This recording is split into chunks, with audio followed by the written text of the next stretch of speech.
The Phoenix Suns are down 0-2 to the Minnesota Timberwolves, and despite Devin Booker saying, don't count them out yet, we're going to talk about why it's not looking good for the Phoenix Suns to be able to come back in this series. We're going to get into all that and more right after this.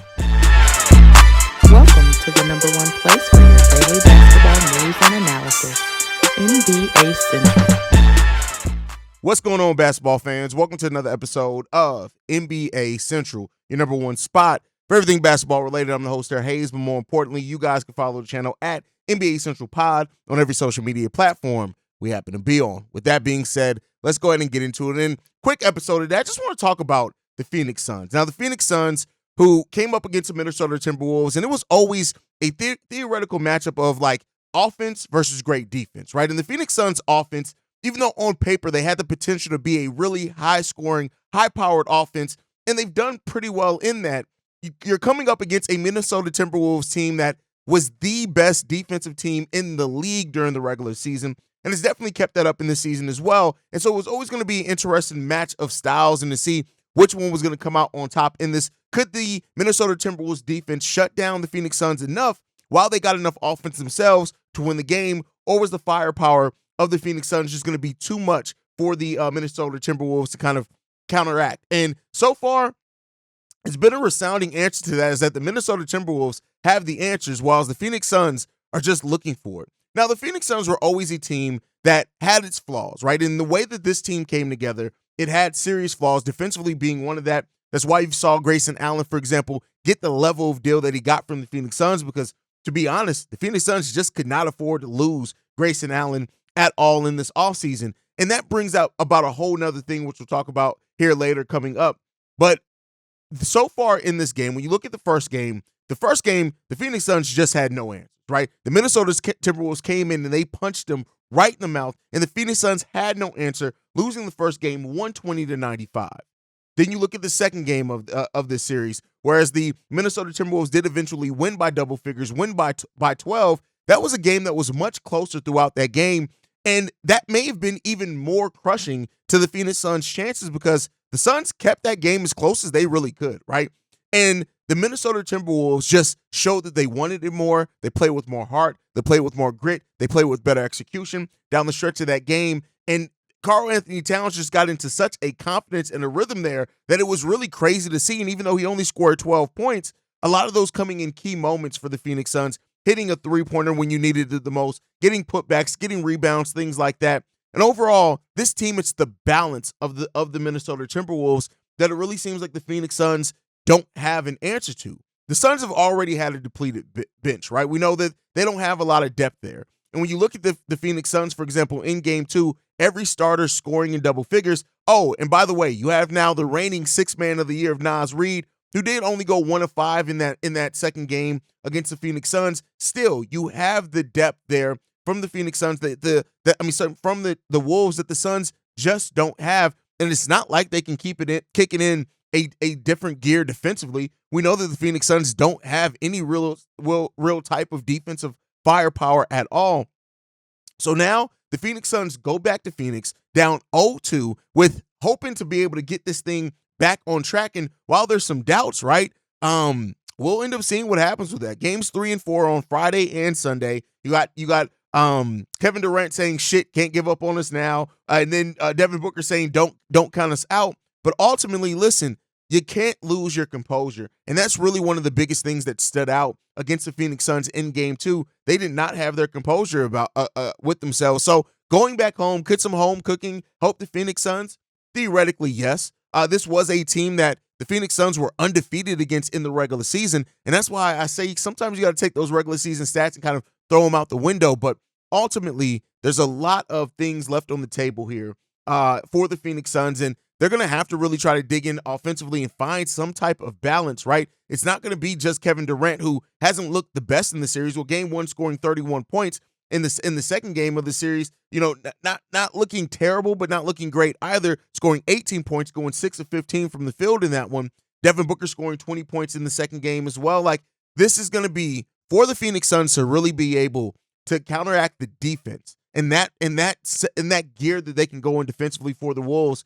It's going to take, in my opinion, the Phoenix Suns to have Kevin Durant, Devin Booker, and Bradley Beal all finding a way to be extremely efficient offensively and to go off, maybe even pick their quarters where they go off and to share that. And Yusuf Nurkic as well. That's another player in this one that, yeah, while he had 14 14 rebounds in game 2, the rebound discrepancy between these two teams is largely going to fall on what he can do, right? And even with that, the Suns won the rebounding battle in game 2, and it still really didn't do much. So it's going to be extremely, extremely interesting to watch the rest of the series. And, I think if the Minnesota Timberwolves come out and win this first game out on the road, it's done. That's not to say that the Suns can't make it interesting by winning the game or winning 2, but I don't see the Phoenix Suns offense being able to play well enough, and I trust the defense of the Minnesota Timberwolves enough and the balance that they have offensively, especially with Mike Conley running that show, that they're going to be able to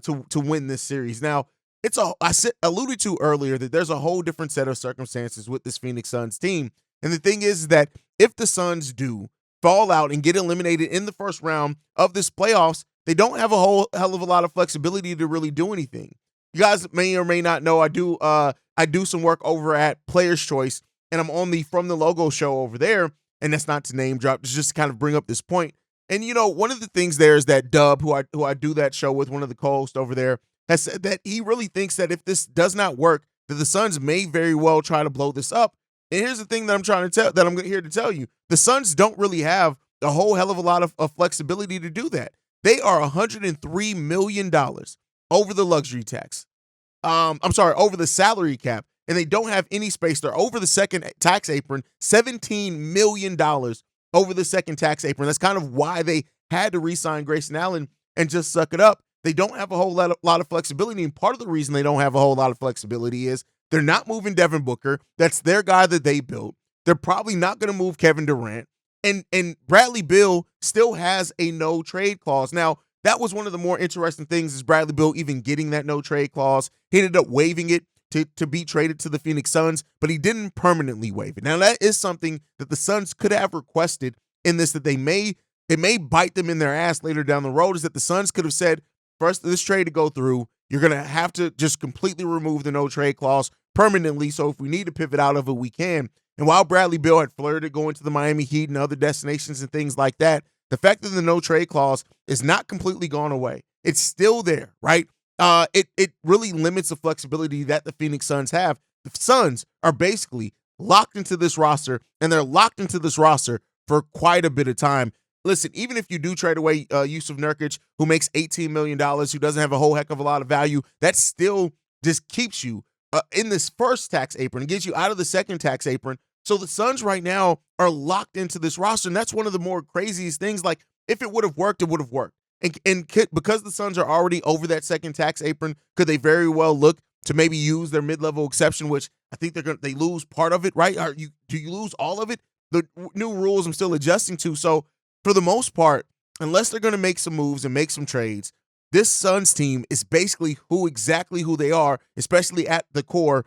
And this is a team that has some serious flaws. And maybe signing Grayson Allen to that contract extension, maybe that's a way for them maybe to move him if they need to. He's slated to make $15.6 million next season, is Grayson Allen. This is a team that has a lot of big contracts on it, and maybe you can get creative and move it. Josh Okogie has a $2 million contract next year, which I think is a player option. So you got players with those player options, and Eric Gordon, Josh Okogie, Damian Lee, Drew Eubanks, all having player options, which if they all opt out of those player options, it can get them below that second tax apron. That's not likely to happen. You got Nasir Little there on a $6.7 million contract. And then other than that, you got Kevin Durant at $50 million, Bradley Beal at $50 million, Devin Booker at $49 million, Nurkic at $18 million, Grayson Allen at $15 million. This is a team that is so top heavy with salaries that they are almost the picture-perfect example of exactly why the NBA built the second tax apron, to say, all right, you can keep your team together,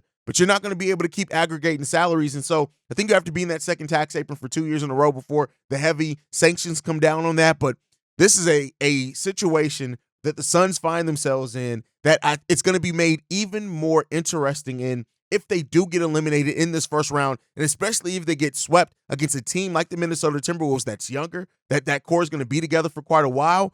It's going to be really, really freaking interesting. And I can't, this is one of the more interesting things about being a basketball fan, right? Outside of just the basketball on the court, which is always fun to watch, it's the maneuvers, right? How do teams always find ways to improve, right? How do you get creative when you're right up against something like the second tax apron? Or are the Phoenix Suns going to be one of those teams that say, we don't give two shits about the second tax apron? They have no picks in this upcoming draft, no first round picks, no second round picks. What are we doing? Right? Not we. I'm not a Suns fan, so it doesn't matter to me, but it's going to be extremely interesting to watch. And come Friday and Sunday, we could very well see the Phoenix Suns get eliminated out these playoffs. Let me know what you guys think on that down below. And before we go, shout out to Naz Reid as well for winning the Sixth Man of the Year award. Naz Reid, who came in and he's just performed. Naz Reid just gets it done. You know, he stepped in for Karl Anthony Towns when he was down, was able to give enough offense, right, with, you know, also not letting his defense suffer. He's one of the most important players coming off the bench in the NBA, averaging 13.5 points per game, 5 rebounds on 47% shooting. Naz Reid is an absolute dog. And oh, by the way, only 24 years old. On top of all of that, the way that the Minnesota Timberwolves have Naz Reid there and have him locked into another contract, he goes up to $13 million next season. It's going to be interesting to see how Naz Reid continues and even builds off this season. But guys, let me know what you guys think on all the topics down below. Do you think the Phoenix Suns can get themselves out of this hole? Or do you think, like me, it's only a foregone conclusion that they're going to be eliminated? Let me know what you guys think on that. Make sure you're following the show at NBA Central Pod. You can send us any feedback, questions, comments, concerns, NBA Central Show at gmail.com. And then lastly, if you want to leave a text message and our voicemail, the number to do so, 773-270-2799. We are the number one spot for everything Chicago Bulls related. We're the number one spot for everything basketball related. I also host Chicago Bulls Central, but for everything basketball related. And I'll see you guys the next time I feel like making a video. Probably tomorrow. Peace, y'all. This has been a presentation of the Breaks Media.